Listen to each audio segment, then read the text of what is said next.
Would you rather have Scottie Pippen's life? Well, you were talking about Pippen and talking how he's on in the media a lot lately, talking about Jordan and different comparisons. With LeBron? Yes. Yeah.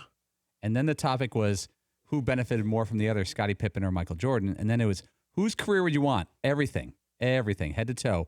Scottie Pippen or Charles Barkley? I can have Barkley's career post-basketball. And basketball. Yeah. Or would I rather be Scottie Pippen or Charles? I'd rather be Charles Barkley.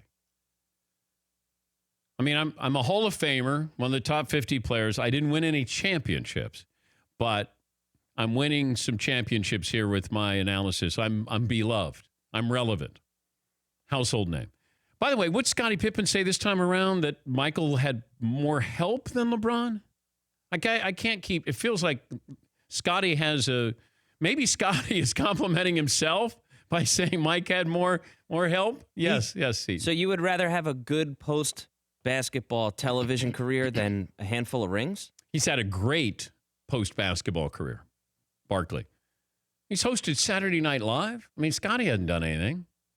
Scottie obviously decorated. Who's a better player, Barkley or Scottie Pippen? Barkley is. Barkley quite a bit. Yeah. I mean, Scottie was fortunate. He played with Mike. And Mike was fortunate he played with Scottie. I'm just surprised. I think that winning is not valued more. Well, and especially in that way. I mean, you were part of one of the most dominant eras of basketball. Let me bring in Reggie. Reggie, where do you stand on that? Wow,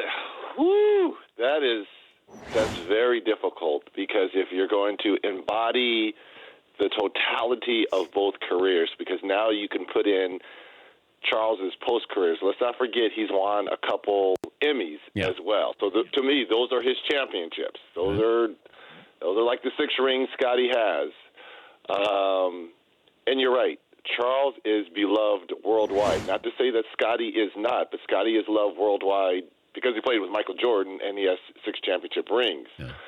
Charles is beloved not only what he did on the court, because he was one of the handful of top power forwards and players of his time, but because of what he does on a nightly basis on TV and what he says. And on top of this, because people don't talk about this with Charles, his generosity. He is continually giving to the inner city and making sure people have better lives that people do not talk about with Sir Charles. So having said all that, I would probably go with Sir Charles, because if you're adding everything up, I like the lifestyle of Charles. And he doesn't care. Charles and probably, God, I'm trying to think who else can say and do whatever they want. Howard Stern.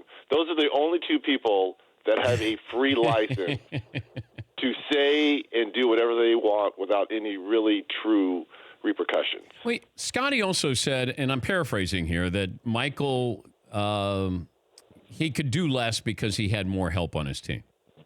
No. He did have more help. I mean, he did play with – let me ask you a question. What other Hall of Famers has LeBron played with? Or soon-to-be Hall of Famers, will be Hall of Famers.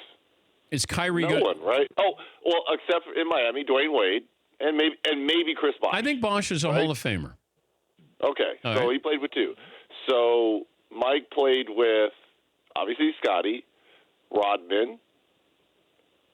So I think they're even, right? That's it. 2 Hall of Famers? Yeah. But he played with Scottie longer.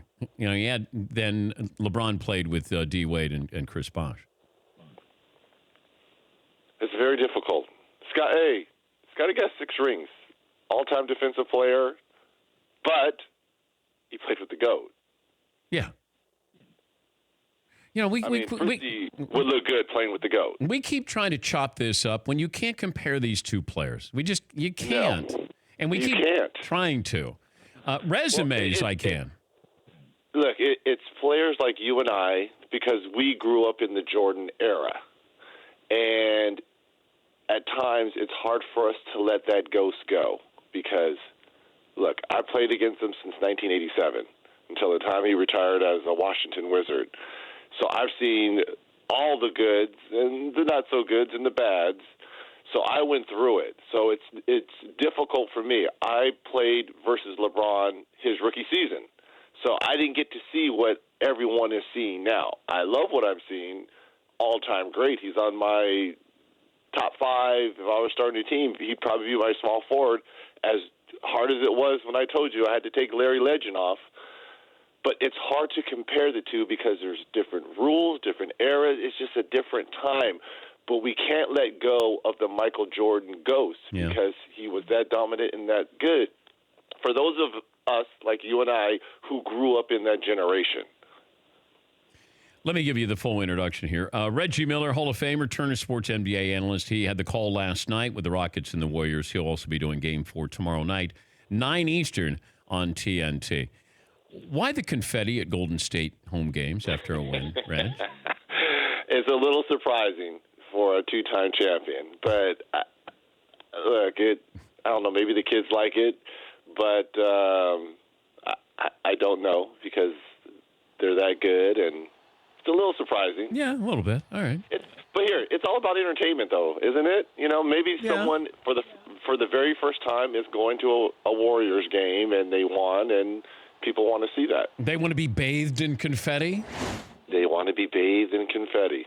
All right, Steph Curry last night, I guess it's the tale of two halves because you and C. Webb were talking about he was having open looks and he wasn't knocking down threes. So what happened in the third quarter that all of a sudden Steph Curry is back? I think Steve Kerr started to put him look, they were running him off a lot of screens trying to get him going, and he had some wide-open looks in the first half. I think they just put the ball in his hands, and they went to that high screen and roll where he got the switch he wanted. And it started in that third quarter with a couple drives. You saw the and one with the left hand, Steve Nash a la, and I think that kind of got his rhythm going. And then that first three that he made from like 28, 29 feet, where there was a breakdown defensively by the Rockets, and then the floodgates were open. And as you know, because you are a former shooter and scorer, it only takes a couple times for the ball to go through for a shooter to, revert back to his mechanics. And to go 7 for 7 in that third quarter with a different variety of shots, to me now they had a problem before, but now that Curry, and let's see if he can back it up with a Game 4 performance like Game 3, the floodgates are open now because he's found his mojo. And we already saw what Durant did the first two games, and he had 25 last night. But now if you add Curry to the mix, this team is untouchable once they get it clicking like that.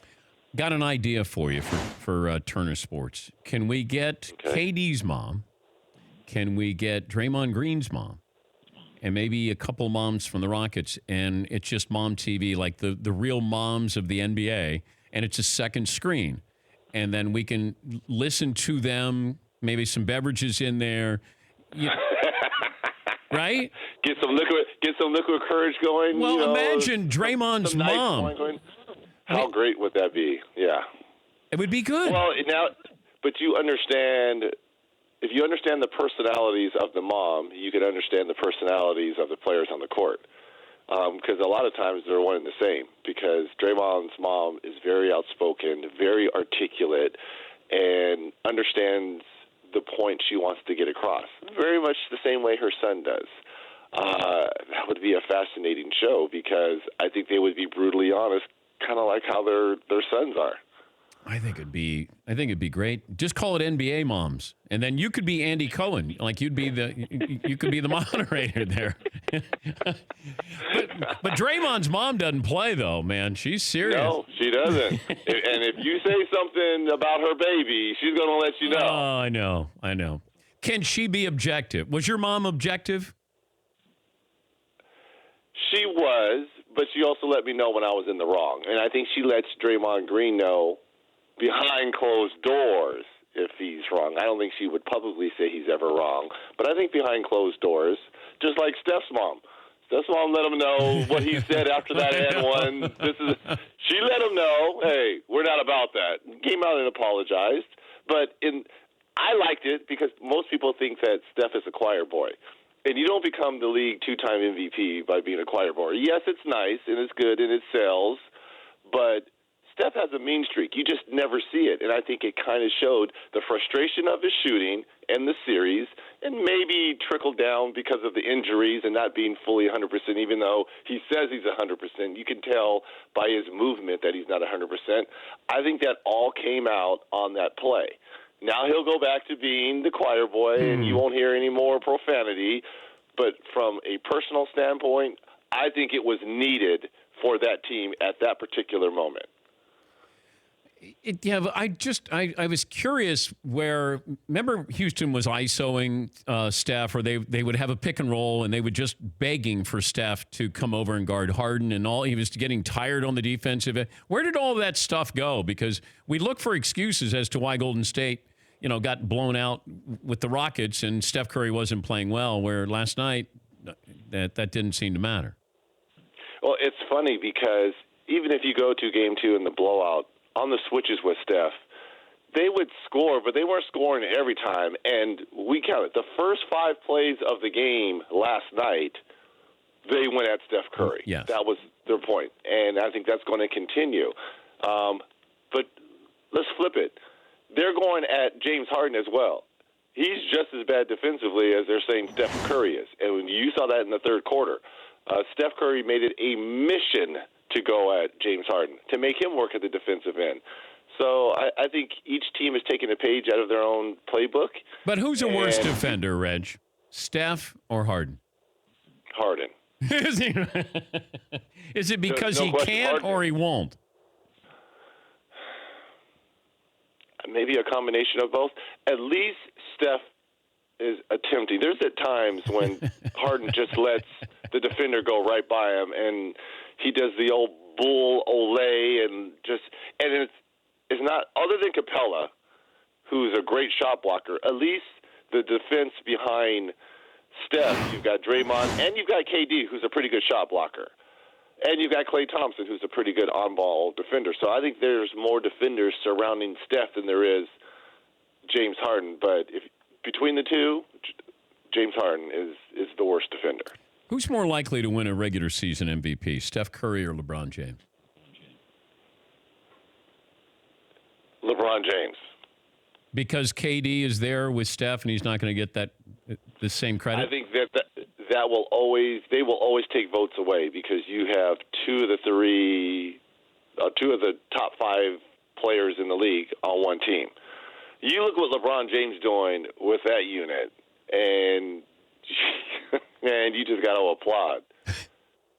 But this team isn't worse than the one he took to the finals when they played San Antonio. First time he went there. That was pretty bad too. That was not a good team. Big Z in the middle and Boobie Gibson. Oh my God. Well, Boobie had a couple of good games, but man, that was not a good team at all. And they went to the finals.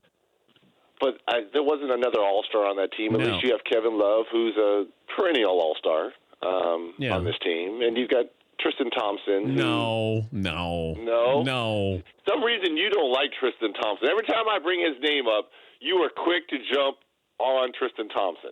He averages. Why is that? Reggie, he gives me 5.5 and what, 3 or 4? No, it's the energy. He keeps it's offensive rebounds. Is the energy. Look, hey, you need players like. Don't you think that's what he's 27, Reg? He's averaging 6 and 4. Chloe could give me better numbers than Tristan. Oh, no, you didn't. Kardashians, please tweet him. Do not tweet at Reggie Miller TNT. No, okay. I got the girls are on my side now with the Kardashians, man. They're on my side.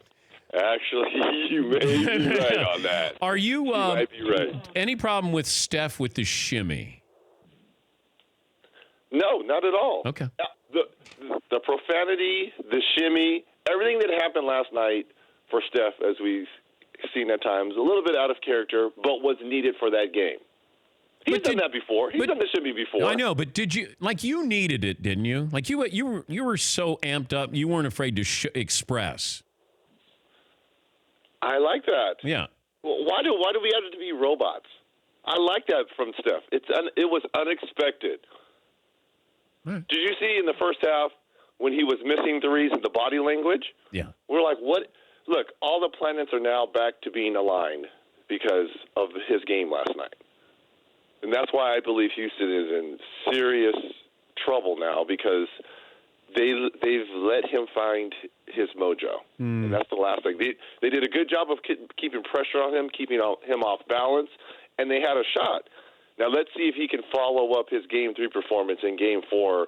He doesn't have to have 30, but he missed in that first half literally 4 wide open threes. I mean, he was looking at a 40-point game easily. Yeah, I was really surprised. Well, you and C. Webb were both surprised. It's like those are open. Those are like Klay Thompson looks, and he was not making them. But give him a lot of credit, because Steph has set the bar that high. We expect when he's wide open, I mean, for it to be a layup, right? Because he set the bar that high because of his shooting. Reg will be on the call tomorrow night. It'll be Game 4, 9 Eastern on TNT. Reg, are you staying in the Bay Area? We are staying in the Bay Area, baby. Nice. All right, behave. I love it here. Tell C. Webb we said hello and Marv. Absolutely. Thank you, Reg. And Kristen Ledlow and David Aldridge. Of course. And we love you, Theodore. All right. We love you, Theodore, and I love my Danettes. Thank you, Reg. For more Dan Patrick Show, tune to Audience Channel 239 on DirecTV or download the Dan Patrick Show app.